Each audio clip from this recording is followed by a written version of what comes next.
Before tanks, before drones, before the thunder of gunpowder shook the earth, there was fear that ran on four legs. In the chaos of ancient war, amidst shouts, spears, and swords, a shadow moved faster than any man. Muscular, agile, obedient, yet fierce enough to silence the brave. It was not a man.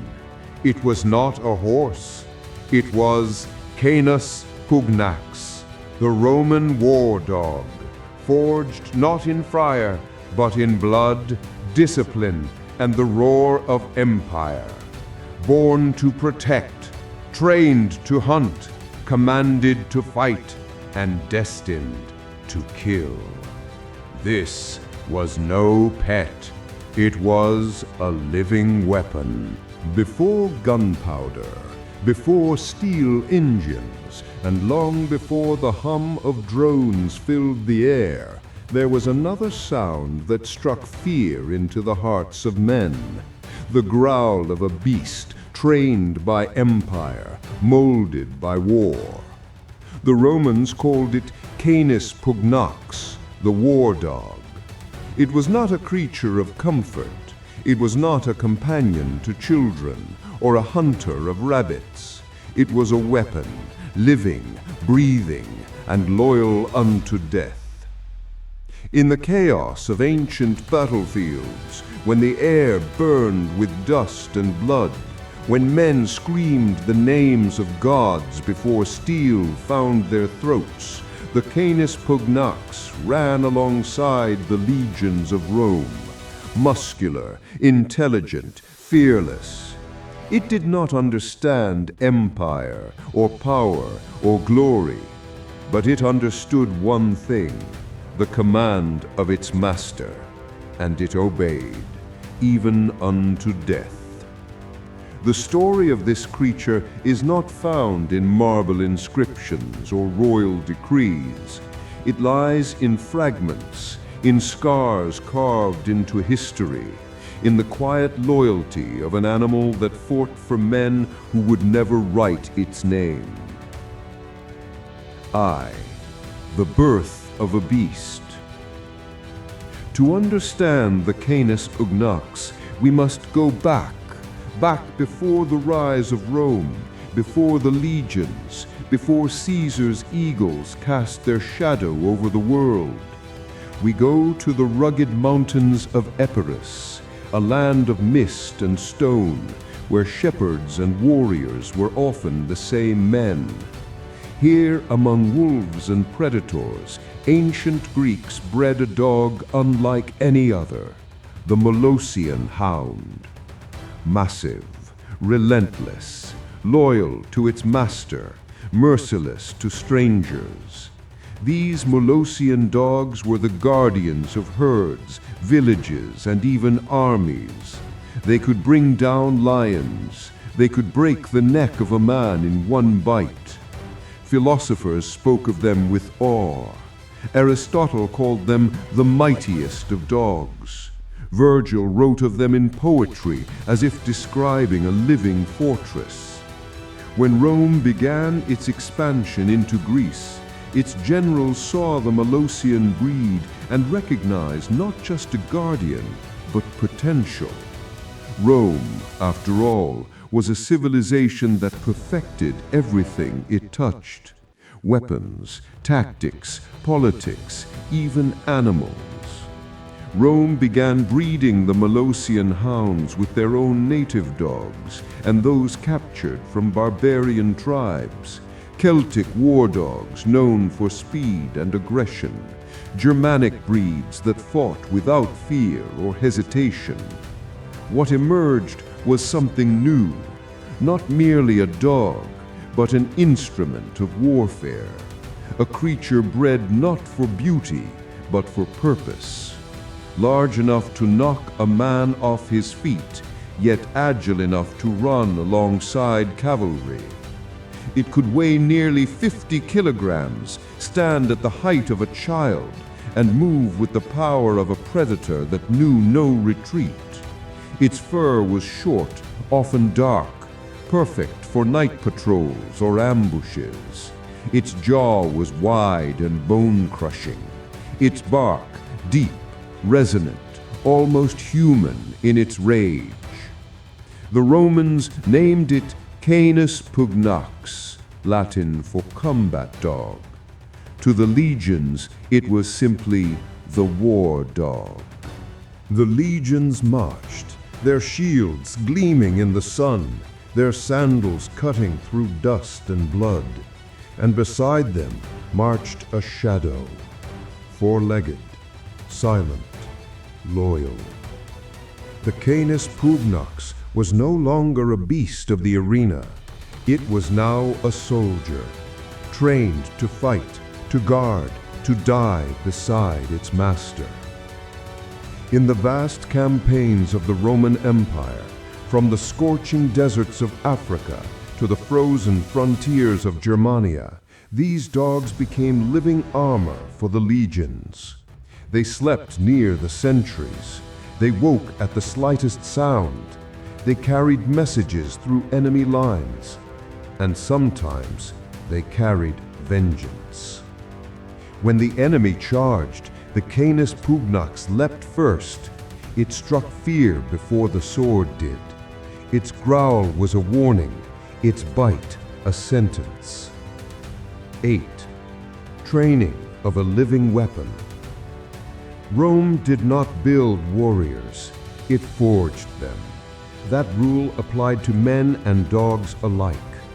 From birth, the Canis Pugnax was selected for strength, obedience, and fearlessness. The weak were culled, the strong were trained. Every instinct was molded toward one purpose: discipline. Their training began in silence. No commands, no reward, only presence. They learned to recognize their handler's heartbeat, to move without command, to stop without hesitation. Their instincts were turned into doctrine. They could distinguish friend from foe by scent, track enemies through smoke and blood, and ignore pain when injured. These were not mere animals. They were Rome's silent legionaries, part of the greatest war machine the ancient world had ever known. 9. Guardians of the camps.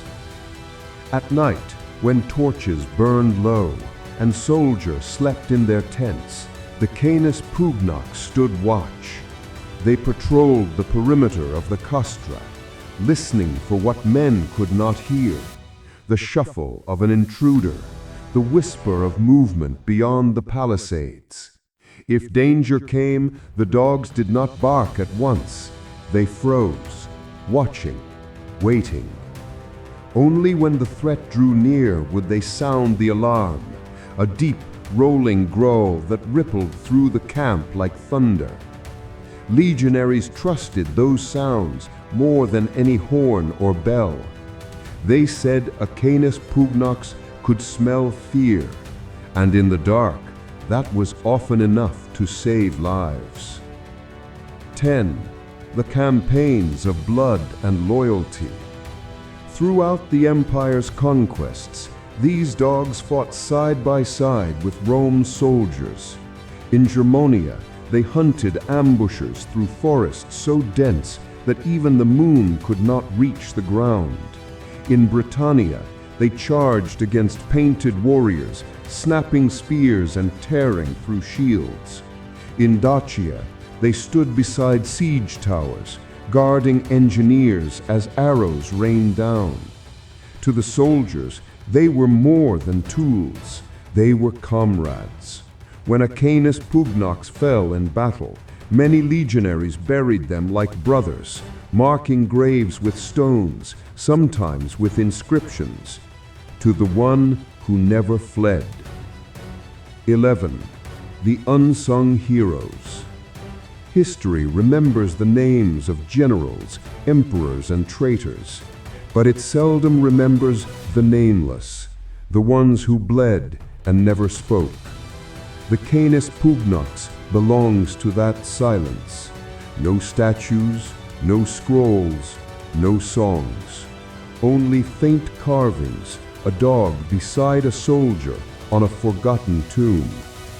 Yet that silence speaks louder than triumph. For every emperor who rode in gold, a Canis Pugnax walked in blood beside a soldier who had no crown. Their loyalty was not paid in coin or rank. It was earned in trust, the simplest, purest bond in the history of war. 12. The decline of the war dog. As the empire aged, its wars changed. The thunder of cavalry replaced the march of infantry.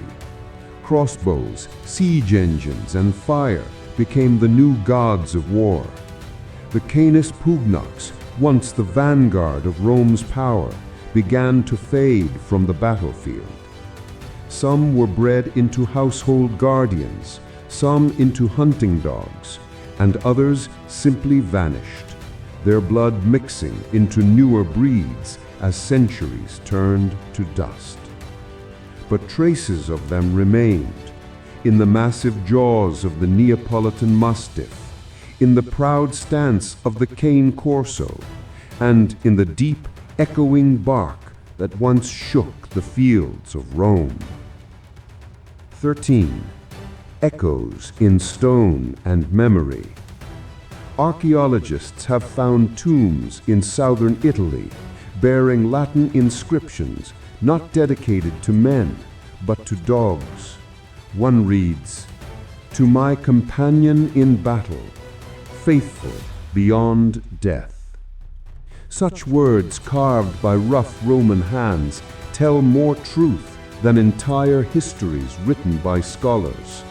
They speak of friendship, not between equals, but between a man and the creature who saved his life. The Canis Pugnax was more than a war dog. It was Rome's shadow, the reflection of its might, its cruelty, and its discipline. When Rome fell, it was not only cities and emperors that vanished. It was the loyalty of these beasts, an empire of hearts that beat only for their masters. 14. Legacy of blood. Today, when a modern soldier trains a K9 or a handler walks beside a military dog in combat zones, that lineage whispers through time. The discipline, the courage, the bond. It all began on the fields of the ancient world with the Canis Pugnax. In every fearless German shepherd, in every vigilant mastiff, in every service dog who runs toward danger, Rome's warhound still lives, not in name, but in spirit. 15. Epilogue.